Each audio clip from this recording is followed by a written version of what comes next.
All right, let's go to the Patriot Mobile Newsmaker line. Congressman Greg Steube joins us from the 17th Congressional District in Florida.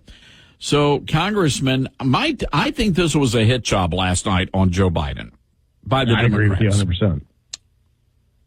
You agree? Absolutely. What do you think happens now? Joe Biden clearly damaged. Are the Democrats going to put somebody else out there? It's really telling when you have the New York Times, CNN, MSNBC, mainstream media, like calling into question his ability. Like it was the White House that wanted to do this CNN debate, or like it was like the Democrats that wanted to do this CNN debate, and they set him up to put him in this position. And it's very, very apparent. I mean, you couldn't have a starker, brighter difference between two candidates and their physical ability and their mental acuity. And I think they did this to try to set it. I think they've been trying to push him out for a while. And, there's been a ton of rumors about who would replace him and how they would do it. But technically, they don't until their conference, which is in August.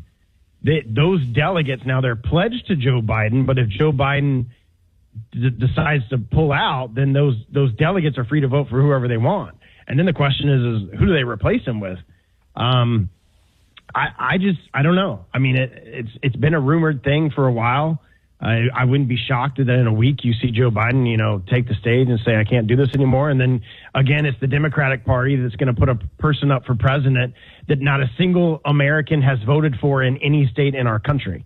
I mean, just let your head wrap around that for a little bit right before the convention, and they're just going to plop somebody else in there.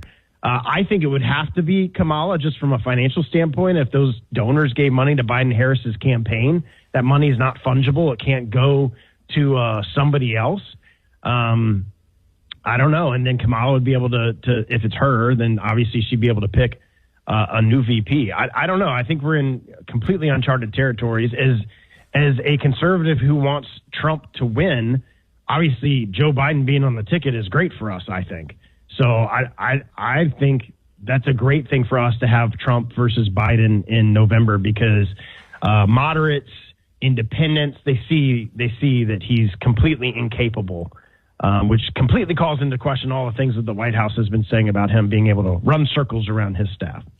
Yeah, I'm with you. I'm still waiting for KJP to come out and say that what happened last night really didn't happen. It was one of these cheap fakes again. So, it was somebody screwed up the video. It's all a deep fake.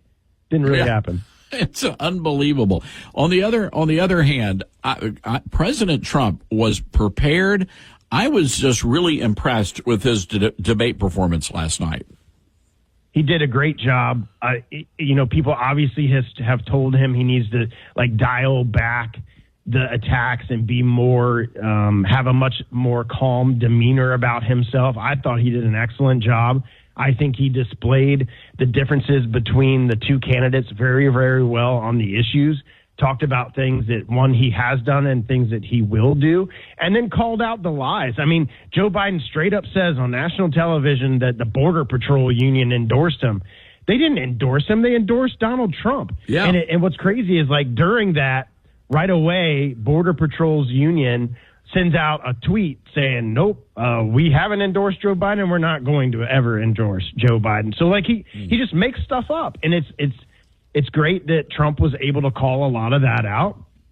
And Joe Biden lies about everything from who's endorsed him to his handicap in his golf game.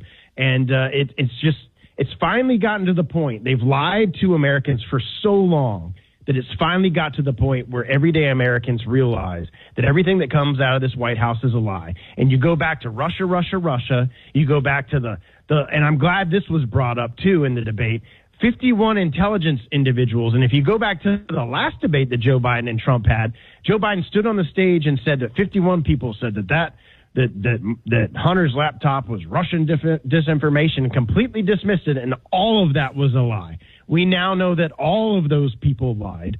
And I'm glad that Trump was able to hit on that a little bit last night. All right, Congressman, we got to leave it there. It has been a slammed day, and we appreciate you hopping on for some coverage and some analysis. And we'll look forward to having you back on the show very soon. Yeah, anytime. Thanks for having me. All right, Congressman Greg Steube out of Florida.